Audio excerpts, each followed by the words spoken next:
तारा का एक हंसता खिलता परिवार था। उसके परिवार में उसके माँ, पापा और तारा थे। तारा इकलौती लड़की थी। तारा के माँ बाप उसे बहुत प्यार करते थे। तारा पढ़ने जाती थी। शाम को जब उसके बाबा आते थे तब तारा के लिए जलेबी लाते थे। तारा को जलेबी बहुत पसंद है। अम्मा ने बताया आज भी वह जलेबी बहुत खाती है। और जब भी वह जलेबी खाती है बहुत रोती है अपने बाबा को याद करके। बेचारी तारा। एक दिन अचानक तारा की माँ की तबीयत खराब हो गई। तारा कहाँ लेके जाती उनको? बेचारी छोटी सी तो थी। शाम को जब बाबा वापस आए तो उन्होंने देखा तारा की माँ बेड पर थी, बेहोश पड़ी थी और बगल में बैठी तारा रो रही थी। तारा के पापा ने जल्दी से माँ को उठाया और डॉक्टर के पास ले गए।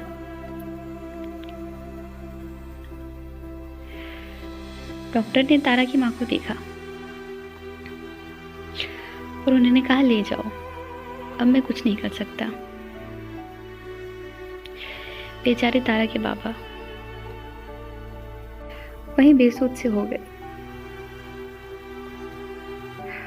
और तारा को क्या पता था कि उसने अपनी माँ को खो दिया।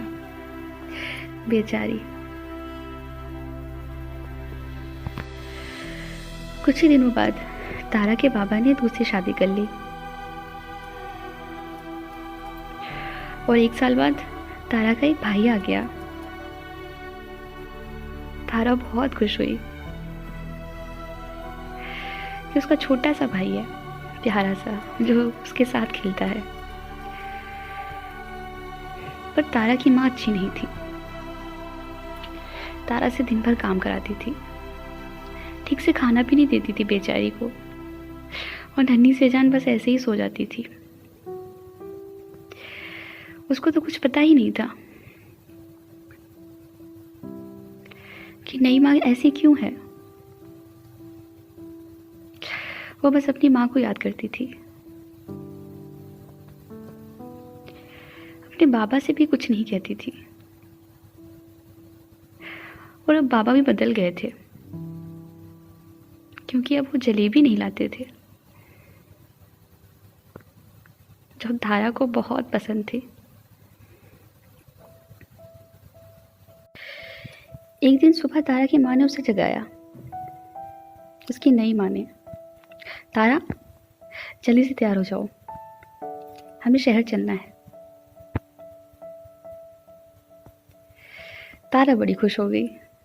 तारा को लगा शहर में मेला देखेंगे, जलेबी खाएंगे। बेचारी, उसे क्या पता था कि उसकी नई माँ उसे कहाँ लेके जा रही है। तारा ने उस दिन लाल फ्रॉक पहनी थी, वही लाल फ्रॉक जो वो हमेशा 11 बजे पहन कर आ जाती है स्टेशन पर, और उसी बेंच पर आकर बैठ गई अपने माँ, पापा और अपने भाई के साथ। तारा की माँ ने उसे एक झोला दिया था, वही जो उसके पास हमेशा रहता था। अम्मा ने बताया उस झोले में कुछ रोटी थी और एक ग्लास था, शायद पानी पीने के लिए रखा होगा, और कुछ नहीं था। अम्मा को वह उसी बेंच पर मिली थी। बुखार से तप रहा था उसका शरीर। शायद सुबह से ही वहां बैठी थी, कुछ खाया भी नहीं था। बेचारी। अम्मा को बड़ा तरस आया। अम्मा उसे अपने साथ ले गई अपने घर। तब से वह अम्मा की लाडली बन गई, अम्मा का सहारा। और तारा का सहारा अम्मा। तारा रोज वहीं पर चली जाती है, उसी बेंच पर, अपने माँ बाबा के लिए। क्योंकि उसकी माँ ने कहा था, तारा तुम यहीं रहना, हम अभी आ रहे हैं, हम घर पर कुछ भूल गए हैं। और बेचारी वहीं बैठी रह गई, उनका इंतजार करते हुए कि कब आएंगे मेरे माँ बाबा और मेरा भाई। पापा कैसे बदल गए, क्यों छोड़कर चले गए? तारा यही सोचकर रोती थी। पर नन्ही सी जान क्या समझे, लोग ऐसे कैसे हो जाते हैं। मैंने टीटी से कहा। टीटी ने कहा, मैडम यही तो जिंदगी है। और ऐसा बोलकर वह चले गए दूसरे डिब्बे में। मैं बस तारा के बारे में ही सोचती रह गई और मेरा स्टेशन आ गया। मैं अपने बेटे से मिलने जा रही थी, उसके हॉस्टल। और रास्ते भर यही सोचती रह गई कि आखिर अम्मा के बाद तारा का क्या होगा। और अम्मा तो बूढ़ी हो गई हैं, कब तक उसके साथ रहेंगी। बेचारी तारा, ना जाने क्या होगा उसके साथ। यही सोचकर मैं रोने लगी। मैं अपने बेटे के पास से 1 हफ्ते बाद वापस आई उसी स्टेशन पर। और रास्ते भर यही सोच रही थी कि क्या आज तारा वहीं बैठी होगी अपने माँ बाबा का इंतजार करते हुए। जब मैं स्टेशन पर गई, देखा वो बेंच खाली थी, उस पर कोई नहीं था। मेरे पति मुझे लेने आए थे। मैंने उनसे कुछ नहीं कहा और घर आ गए। घर आकर मैं उदास से बैठ गई। मेरे पति ने मुझसे पूछा, क्या हुआ? मैंने कहा, कुछ भी तो नहीं। उन्होंने कहा, फिर ऐसा क्यों मुंह बनाया है? उनके हाथ में एक न्यूज़पेपर था और न्यूज़पेपर पढ़ते पढ़ते वो बोल रहे थे, भगवान ऐसा क्यों करता है? मैंने उनसे कहा, क्या हुआ? उन्होंने मुझे बताया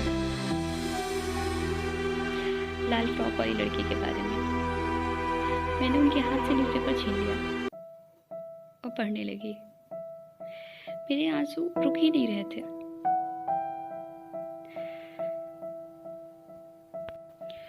उसमें लिखा था, तारा और अम्मा दोनों जल गए थे।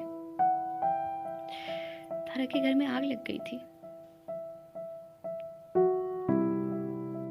आज भी जब मैं कभी भी किसी बच्चे को लाल फ्रॉक पहने देखती हूँ या फिर उस स्टेशन पर जाती हूँ, उस बेंच को देखती हूँ, तो तारा मेरी आंखों के सामने आ जाती है।